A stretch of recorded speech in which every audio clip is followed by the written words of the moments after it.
तीसरे फिर क्वेश्चन पे जो भी उसमें कीवर्ड्स हैं, जो भी बात है मन में सोचिए और लिखना शुरू करिए। पूरे क्वेश्चन पेपर को एक साथ देख लेंगे और अगर आप आखिरी समय पर पढ़ाई किए तो आपका मनोबल वहां गिर जाएगा, क्योंकि वो सारे कीवर्ड आपके आंखों के सामने घूमने शुरू हो जाएंगे और आपको समझ नहीं आएगा कि अब मैं क्या करूं। इसलिए क्वेश्चन बाय क्वेश्चन लेके चलना है। जो आता है उसको लिखना है, जो नहीं आता है उसको आखिरी के लिए छोड़ना है। लेकिन आखिरी में जब आप पूरा क्वेश्चन कंप्लीट करते हैं, जो आता है उसको लिख लिए, तो जो बचा हुआ जिन पे घेरा बनाए थे उनके बारे में भी फिर सोचिए कि कुछ ना कुछ तो मुझे आता होगा। कोई भी क्वेश्चन को खाली छोड़ के नहीं आना है, कुछ ना कुछ अवश्य लिख के आना है। ब्लैंक कोई भी चीज को छोड़ना नहीं है। ये क्वेश्चन जब आप एग्जाम दे रहे हैं उस समय की बात है, अगल बगल नहीं देखना है, सिर्फ अपने पेपर पे और अपनी चीजों पे विश्वास रखना है। और एक और महत्वपूर्ण चीज, जब आप पेपर शुरू करने जा रहे हैं तो 30 सेकंड के लिए आंख मूंदिए और उस इंसान का चेहरा अपने आंखों के सामने दिखिए जिसका आप अपने जीवन में इज्जत करते हैं, रिस्पेक्ट करते हैं, जिनके लिए आप कुछ करना चाहते हैं जीवन में। उस इंसान का चेहरा अपनी आंखों के सामने देखिए और जब आप उसको देखते हैं सामने से ये आवाज आएगी, बेटा तुम ये कर सकते हो। और जब ये वो मनोबल, वो चेहरा और वो आवाज आपको देगी, आप ये मानिए कि वो इच्छा शक्ति से आप उस पेपर को कर ले जाएंगे 1 by 1। और अगर ऐसा कोई भी मान लीजिए आपके जीवन में आपको लगता है कि नहीं है जो मेरा मनोबल बढ़ाने के लिए मेरे आंखों बंद करने पे बोलेगा, तो आप ये मान लीजिए कि आपके जिला पदाधिकारी के नाते मुझे यहाँ मेरे बैठे हुए सहरसा के हर बच्चे पे विश्वास है। अगर किसी और का चेहरा नहीं भी आए तो आप मेरा चेहरा अपने दिमाग में ले आइएगा और मेरी चेहरा जब भी लाएंगे वो आवाज एक ही आ रही होगी कि बेटा या बेटी मुझे आप पे विश्वास है और पूरे सहरसा को आप पे विश्वास है। उस मनोबल के साथ आपको बढ़ना है। बड़े से बड़ा युद्ध सिर्फ संसाधनों के दम पे नहीं जीता जाता है, मनोबल और इच्छा शक्ति के दम पे जीता जाता है। अगर आपका मनोबल और इच्छा शक्ति वहां मजबूत है, आप उस पेपर को कर ले जाएंगे। और पेपर खत्म करने के बाद किसी से कोई भी बात नहीं करनी है कि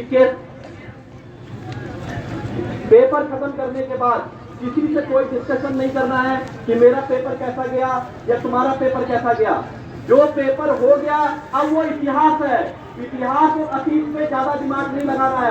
अब अगले पेपर के बारे में सोचना है, क्योंकि मान लीजिए कि आपने वो पेपर सही भी किया है, आपका मित्र बोलता है कि मेरा सही है, हो सकता है कि फिर आपका कॉन्फिडेंस डगमगा जाएगा कि हो सकता है कि मैंने सही भी की, गलत। इसलिए एग्जामिनेशन के दौरान किसी से कोई भी पेपर का डिस्कशन नहीं करना है। एग्जाम जब खत्म हो जाएगा, आपने जो परीक्षा दी है, आपका मार्क्स जब आपको आंखों के सामने आ जाएगा, अपने आप प्रमाणित हो जाएगा कि आपने पेपर में क्या करके आए थे।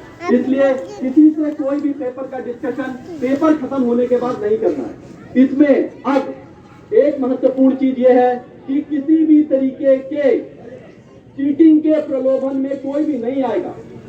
10वीं और 12वीं की परीक्षा इस समय बहुत ही कड़ी सुरक्षा में ली जा रही है।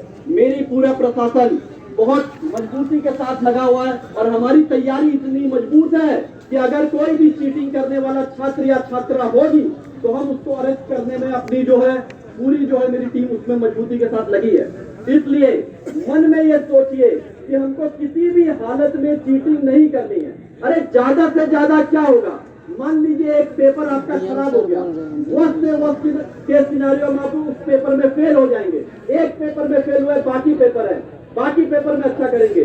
उससे भी ज्यादा वक्त क्या हो सकता है कि मान लीजिए आप उस साल में बुरे से बुरी स्थिति में अगर उस साल भी फेल हो गए तो एक साल बर्बाद होगा। वो भी बर्बाद नहीं है, क्योंकि आप उससे कुछ ना कुछ सीखेंगे और सीख के अगली बार और अच्छा नंबर लाएंगे। लेकिन अगर आप चीटिंग करते हुए पकड़े गए और आपके ऊपर FIR एक बार दर्ज हो गई तो वो एक साल आप छोड़ दीजिए, वो पूरे जीवन भर ये कालांक आपके ऊपर लगा रहेगा। ये पूरे का पूरा जीवन आपके लिए ये प्रॉब्लम का विषय हो जाएगा, क्योंकि किसी भी सरकारी नौकरी में आपका कैरेक्टर वेरिफिकेशन क्लियर नहीं होगा, क्योंकि आपके ऊपर वो प्राथमिकी दर्ज होगी। ऊपर से जो धाराएं उस पर लगी होंगी चीटिंग की, उसके वजह से आने वाले समय में जेल के पीछे जाना ही पड़ेगा, आज नहीं तो कल जाएंगे। इसलिए किसी के भी कहने पे कोई भी चीटिंग के प्रलोभन में नहीं आएगा। जो आता है जैसा आता है अच्छे से हमको लिख के आना है बस, और किसी भी तरीके से कमजोर नहीं होता है। मान लीजिए आज आप 10वीं 12वीं दे रहे हैं, आपको लग रहा है अरे बड़ी चुनौतीपूर्ण समय है ये, आप ये मान के रखिए, अपने माता पिता से पूछिए, अपने बड़े लोगों से पूछिए, ये तो मात्र एक स्टार्टिंग परीक्षा है। इससे ज्यादा बड़ी परीक्षा जीवन की परीक्षा होती है, जो आपको जीवन काल में हर दिन देना पड़ेगा। हर दिन जीवन आपको ये चुनौती देगी कि आप ईमानदारी और सच्चाई से आगे बढ़ना चाहते हैं या शॉर्टकट करके किसी तरीके के प्रलोभन में आके आखिरी में वो जीवन आपके जेल में आप बिताना चाहते हैं। इसलिए किसी भी तरीके के प्रलोभन में आपको नहीं आना है। और ये मैं हर बार बोलता हूँ कि शिक्षा इकलौता ऐसा चीज है जिसके लिए हर अभिभावक को, हर यहाँ के जितने भी प्रबुद्ध लोग हैं, जो भी बुद्धिजीवी वर्ग है, उन सभी को हमें पूरे सहरसा में प्रयास करना चाहिए कि शिक्षा के क्षेत्र में लगातार हमको कुछ ना कुछ उन्नति करना है, क्योंकि शिक्षा ही मात्र ऐसी चीज है जो एक पूरे के पूरी पीढ़ी की तकदीर बदल सकती है। अगर एक बच्चा भी अच्छा पढ़ने में निकल गया और वो अगर सही से आगे बढ़ जाता है, तो आप ये मान के चलिए कि पूरे के पूरे परिवार, एक पूरे के पूरे मोहल्ले, अपितु पूरे के पूरे क्षेत्र को ऊपर उठाता है। इसलिए लगातार हमें शिक्षा के क्षेत्र में काम करना है। और ये मुझे जान के और देख के बहुत खुशी होती है, और लगातार मेरी टीम इस पे मेहनत करती है कि आज एटलीस्ट जो टीचर्स की अटेंडेंस है उसमें सहरसा के मॉडल को हर जगह बिहार में देखा जा रहा है। कि आज की डेट में मैं अपना कृतज्ञता हर एक टीचर को भी देना चाहता हूं जो एटलीस्ट उस विजन को लेके चल रहा है कि समय पे विद्यालय पहुंच रहा है, उस समय पे विद्यालय से निकल रहा है, क्योंकि लगातार उसका विजिलेंस यहाँ पे हम लोग व्हाट्सएप अटेंडेंस से कर रहे हैं। और अभी कई टीचर चिन्हित ऐसे हो गए जो नहीं सुधरना चाहते हैं, तो उनको संबंधित नियोजन समिति के माध्यम से उनकी सेवा हमेशा के लिए समाप्त कर दी जाएगी। अगर कोई टीचर नहीं पढ़ाना चाहता है तो वो अपने घर में बैठे, लेकिन सहरसा के बच्चों के भविष्य के साथ खिलवाड़ नहीं होने देंगे। इसलिए हम लोग लगातार ये शिक्षा के क्षेत्र में कार्य करते रहेंगे। और दूसरा महत्वपूर्ण चीज, हमारे युवा आने वाले समय में बिहार एक युवा शक्ति के रूप में निकल रहा है। आज हम एक सबसे युवा राज्य हैं, इसलिए हमें लगातार ये प्रयास करना है कि हम अपने युवाओं को जो पहले से उनको सही तालीम दे, और जितने हमारे युवा हैं वो सही रास्ते पे चले, क्योंकि ये युवा एक ऊर्जा है, और ऊर्जा अगर सही रास्ते पे चलेगी तो ताकत देगी, लेकिन ऊर्जा अगर गलत रास्ते पे गई तो विध्वंस मचाने की भी ताकत रखती है।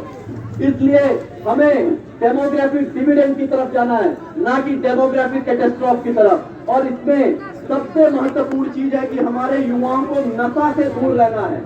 लगातार ये देखा जा रहा है अलग अलग जगह कि नशा की वजह से जो हमारे युवा बर्बाद हो रहे हैं, एक पूरी की पूरी पीढ़ी बर्बाद हो रही है।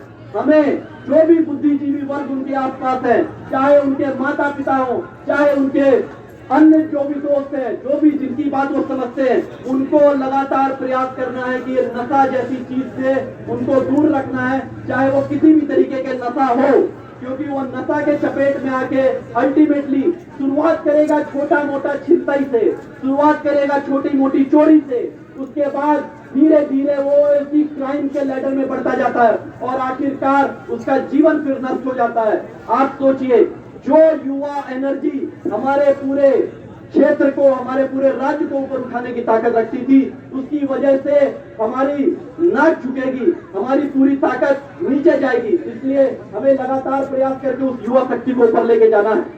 और हमारे सहरसा में आने वाले टाइम में कई लगातार फ्यूचरिस्टिक प्रोजेक्ट हैं, जैसे जिस मैदान में आज खड़े हैं, आने वाले टाइम में खेलो इंडिया प्रोजेक्ट से इसका मेरे सिग्नेचर से हमने इसका डीपीआर का प्रोसेस आगे बढ़ा दिया है। आने वाले टाइम में जब ये सैंक्शन होगा तो एक बढ़िया शानदार स्टेडियम यहाँ पे होगा, जिसमें अति आधुनिक खेल की सुविधाएं होंगी।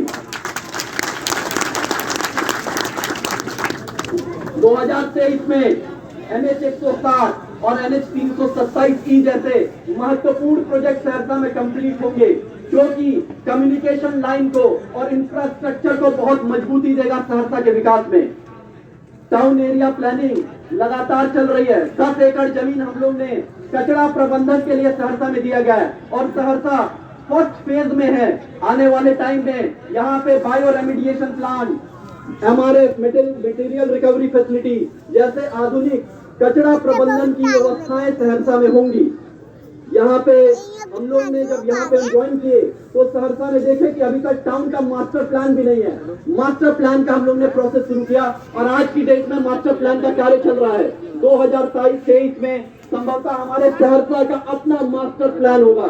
जब तक एक शहर का मास्टर प्लान ही नहीं होगा तो वहां हम कैसे आगे का विजन लेकर चलेंगे।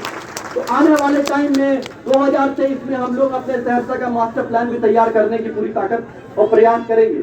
हमारे 26 पंचायत जो है सियारा में, वहां की कनेक्टिविटी इंप्रूव करने के लिए डंगराही का जो ब्रिज है उसका प्रोजेक्ट का प्रपोजल भेजा गया है, या टकराधार हो या आरओबी हो, हमारा जो है पीपा पुल हो राजनपुर पे, अगर ये प्रोजेक्ट कंप्लीट होते हैं तो हमारे आने वाले टाइम में 26 पंचायत सीधे सीधे जिला से जुड़ जाएंगे और जो हमारे 75 से 80 हजार लोग वहां पे रह रहे हैं उनको पूरा का पूरा जो अनुमंडल, प्रखंड और जिला की सुविधाएं और अच्छे से मुहैया हो पाएंगी। ये आने वाले टाइम में फ्यूचरिस्टिक प्रोजेक्ट हैं जो सहरसा के विकास में और बल देंगे।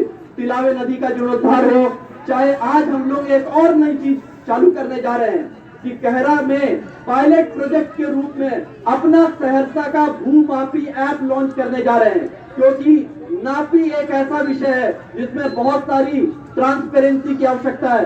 बहुत सारे भूमि विवादों का जड़ नापी से शुरू होता है। तो हम लोग एक पूरी टेक्नोलॉजी के तहत कहरा में एक पायलट प्रोजेक्ट के रूप में शुरू करने जा रहे हैं अपना सहरसा का भूमापी ऐप। तो वो लॉन्च होने से हो सकता है कि समस्या का समाधान और अच्छे से दे पाएंगे।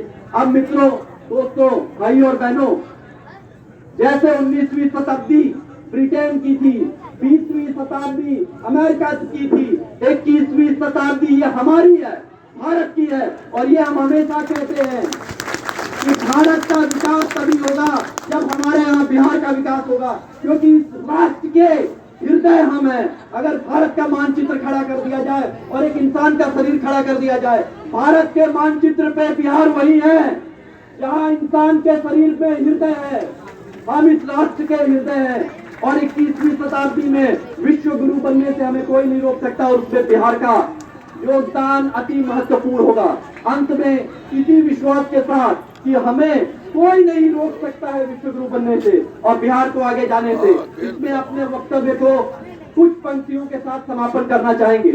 मुट्ठी में कुछ सपने लेकर भरकर जेबों में आशाएं, दिल में है अरमान यही कुछ कर जाएं, कुछ कर जाएं।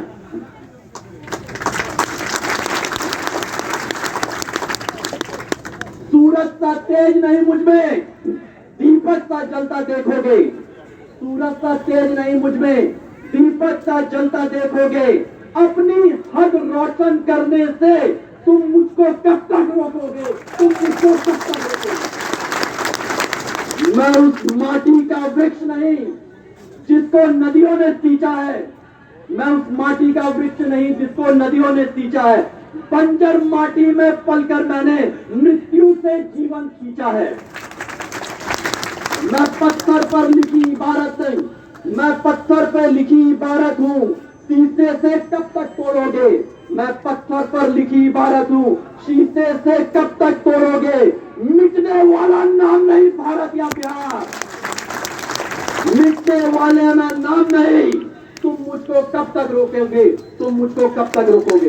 इसी विश्वास के साथ आज हम सब इसी संकल्प के साथ आगे जाएंगे कि हम अपने जीवन में जहाँ पे भी हैं, हम अपने संविधान के तरफ जो हमारा संविधान कहता है अच्छा सा उसका पालन करते हुए, और हम अपने जीवन में जहाँ भी हैं अपना पूरा योगदान एक समाज के उत्थान में, अपने बच्चों के उत्थान में, शिक्षा के क्षेत्र में, युवाओं को आगे बढ़ाने के क्षेत्र में लगाएंगे। जय बिहार, जय भारत, धन्यवाद।